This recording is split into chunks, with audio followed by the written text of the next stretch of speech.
신약성경 373페이지 야고보서 3장 6절에서 12절까지의 말씀입니다.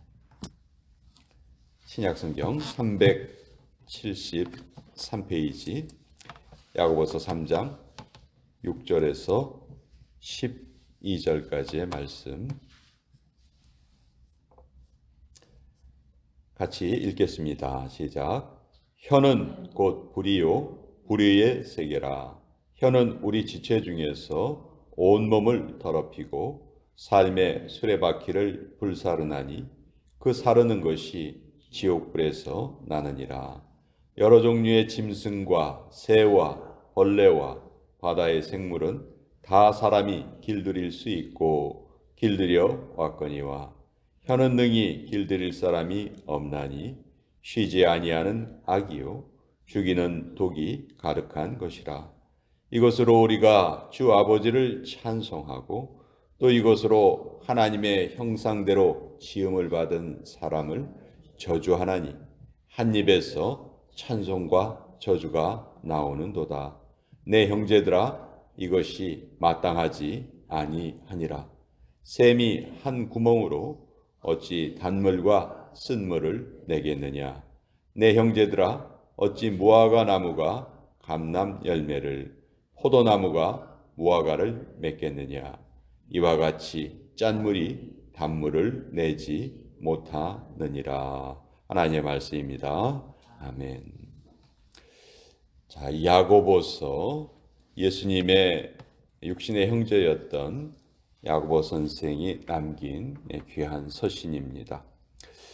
특별히 오늘 우리가 읽은 부분은 하나님이 우리에게 주신 가장 큰 선물, 이 말의 권세에 대해서 너무도 잘 알려주고 계십니다. 자, 누구나 말을 할 줄 아는데 그 말이 정말 하나님과 사람을 기쁘시게 하는 말인가? 우리의 언어 생활을 늘 우리가 돌아봐야 되겠다 하는 그런 생각을 하게 됩니다. 조그마한 것이 큰 것을 다스린다. 조그마한 것이 큰 것을 결정한다. 조그마한 것 때문에 모든 것이 다 잘못될 수 있다. 그것을 오늘 야고보서 3장에서는 여러 가지 비유로 말씀하고 있는데요. 3절에 보시면 우리가 말들의 입에 재갈 물리는 것은 우리에게 순종하게 하려고 그 온몸을 제어하는 것이라. 자, 그 큰 동물 말을 어떻게 우리 인간이 마음대로 조정을 합니까? 그 입에다가 재갈을 물려가지고 그 재갈은 아주 조그만 것이죠. 그렇지만 그 조그만 것이 그 큰 말을 전체를 다 조정할 수가 있죠. 오른쪽으로 가고 싶으면 오른쪽으로 가고 왼쪽으로 가고 싶으면 왼쪽으로 가고 우리가 그 재갈을 가지고 그 큰 말을 마음대로 조정할 수 있다. 재갈은 아주 조그만 것인데 엄청나게 큰 것을 좌우한다는 것이죠. 또 4절에 보시면 배를 보라. 그렇게 크고 강풍에 밀려가는 것들을 지극히 작은 키로서 사공의 뜻대로 운행한다. 그 큰 배가 방향을 어떻게 결정하는가? 아주 조그만 키로 그것을 다 결정을 한다는 것이죠. 키의 그 크기와 배의 크기를 비교하면요, 비교가 될 수가 없지요. 엄청나게 배가 더 큽니다. 근데 그 큰 배를 그 조그마한 키가 다 조정한다.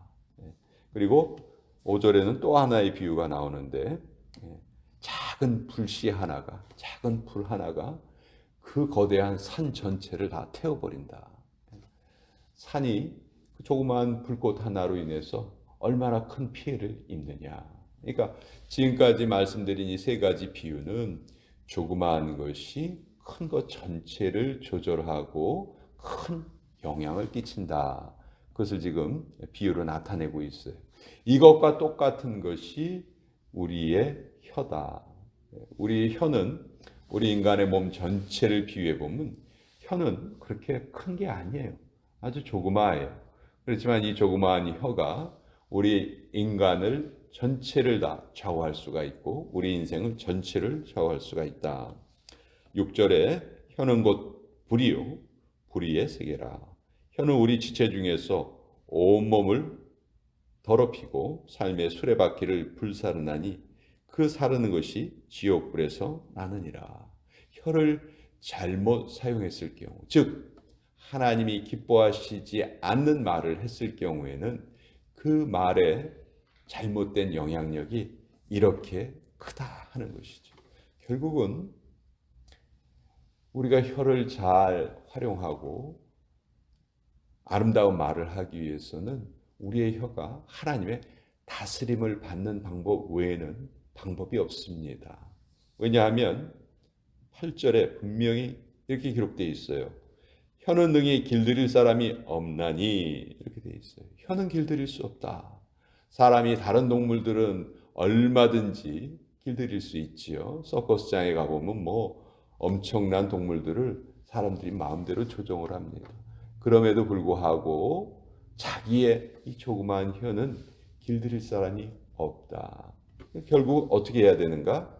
하나님의 다스림을 받는 것밖에는 방법이 없다.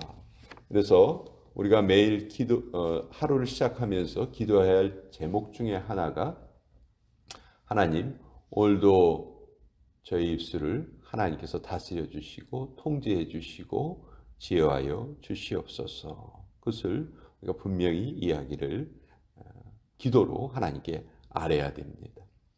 구약성경에 보면 민수기에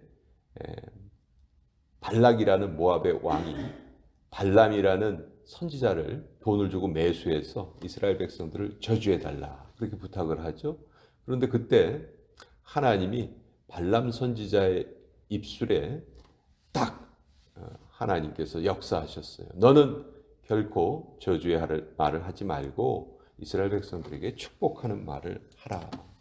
이건 무슨 말이냐면요, 축복도 하나님이 하시는 일이고 저주도 하나님이 하시는 일이라는 거예요. 만약 우리가 누구를 좀 저주하고 싶거나 누구에게 안 좋은 말을 하고 싶으면 그건 우리가 그저 하나님께 맡기면 돼요. 하나님, 이 일을 하나님께 맡겨드립니다. 우리가 잘못된 말을 하면 우리의 입만 버리게 되는 거예요. 성경은 그것을 허락하지 않으십니다. 예수님께서는 너희에게 저주를 하는 자에게라도 너는 그를 축복하여라. 오히려 선으로 악을 이겨라. 선으로 악을 갚아라. 이렇게 말씀하시거든요. 그러니까 이게 사실 우리가 늘 그런 말 하잖아요. 내가 하나님을 믿으면서도 내 스스로가 내 삶의 주인이 되어서 산다. 하나님이 내 삶의 주인이 아니시고 내가 내 삶의 주인이 되어 산다.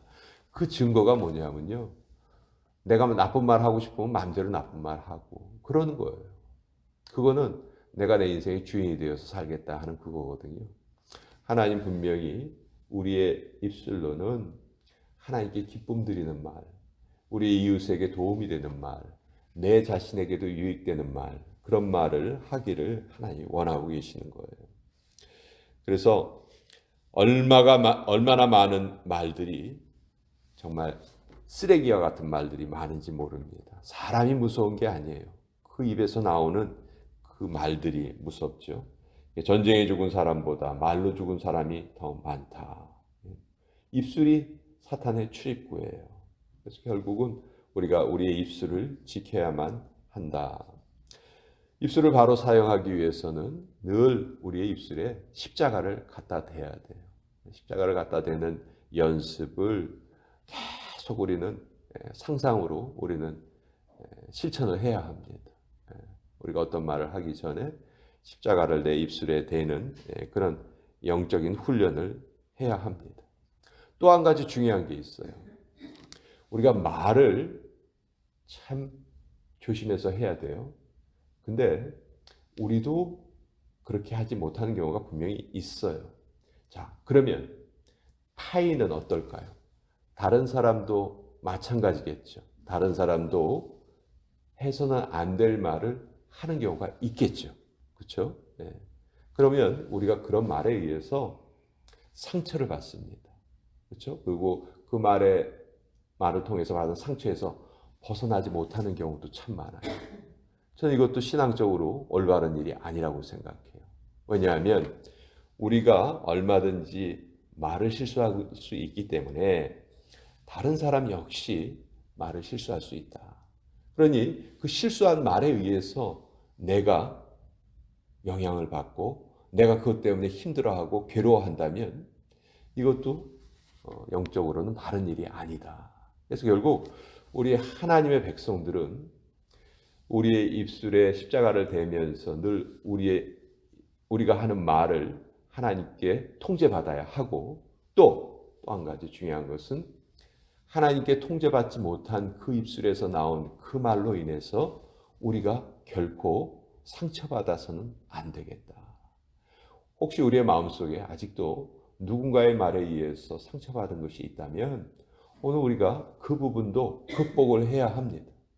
하나님의 은혜로 이 부분도 치유해 주세요. 예수님께서 십자가에 돌아가셔서 우리를 위해서 돌아가셨기 때문에 우리에게는 그런 권세가 있다는 것이죠. 타인이 한 잘못된 말에 대해서도 우린 그것을 극복할 수가 있어야 되겠다. 결국 우리의 입술로 할 수 있는 가장 좋은 일은 축복의 말이에요. 타인에게 복을 비는 말이에요. 내 자신에게도 복을 비는 말. 그 말을 하나님께서는 들으십니다. 창세기에 보면 4명의 족장이 나오죠. 아브라함, 이삭, 야곱, 요셉. 이 4명의 족장의 이야기가 창세기에 기록되어 있어요. 이들의 인생을 한마디로 요약을 하면 똑같아요. 믿음으로 축복하고 죽었도다. 이것이 이들의 인생을 한마디로 요약한 말이에요. 아브라함도 마찬가지, 이삭도 마찬가지, 야곱도 마찬가지, 요셉도 마찬가지. 믿음으로 축복하고 죽었어요. 이것이 믿음의 선조인 이 족장들이 우리에게 알려주시는 귀한 인생의 교훈이에요. 우리가 살아가면서 많은 일을 하는 것 같아요. 그러나 우리가 이 세상을 떠난 후에 그러한 일들이 기억되는 경우가 많지 않습니다. 그러나 사람들이 우리를 기억할 수 있는 방법이 있지요. 저 사람은 늘 믿음으로 축복의 말을 했던 사람이야. 자기의 가정을 위해서, 이 교회를 위해서, 성도를 위해서 늘 축복의 말을 했던 사람이야.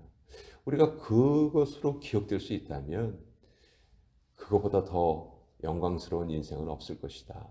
그래서 오늘 이 야고보서의 말씀은 성경에 보면 이 혀를 제어하라는 혀의 그러니까 말을 주의하라는 이 구절들이요 계속 반복이 돼요.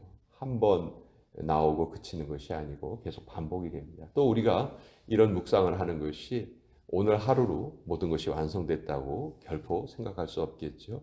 그래서 늘 끊임없이 우리의 입술을 하나님께 통제받는 그 훈련을 우리는 끊임없이 해나가야 되겠다. 오늘 이 야고보서의 말씀을 통해서 이 말씀을 같이 나누어 보았습니다.